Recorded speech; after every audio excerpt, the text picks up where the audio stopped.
Peu après 11 heures heure locale, un homme identifié par la police comme étant Redouane Lagdim, 26 ans, a pris en otage une voiture dans la ville de Carcassonne, dans le sud-ouest de la France, tuant le chauffeur et blessant grièvement le passager. Il a ensuite ouvert le feu de la voiture sur un groupe de policiers anti-émeutes qui faisaient un jogging en habit civil, blessant l'un d'entre eux. Les autorités disent que Lagdim a ensuite conduit en direction d'un supermarché U dans la petite ville de Trèbes, où il a aussi ouvert le feu, tuant le boucher du magasin et un client, et retenant en otage d'autres clients quand la police est intervenue. Après plusieurs heures dans cette situation, la police a investi le supermarché et l'assaillant a été abattu. Les forces de l'ordre, en particulier de la gendarmerie, sont intervenues de manière extrêmement rapide et coordonnée après l'attaque dont ont été victimes d'abord des CRS.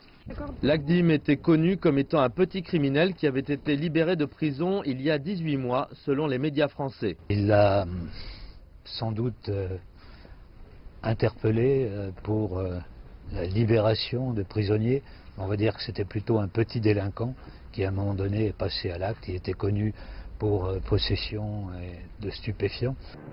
Durant la prise d'otage, Lagdim avait demandé la libération de Salah Abdeslam, le seul survivant de l'attaque terroriste de novembre 2015 à Paris. L'État islamique a revendiqué l'attentat de vendredi sur son site. Le ministère de l'Intérieur, cependant, prétend que Redouane Lagdim avait agi en loup solitaire.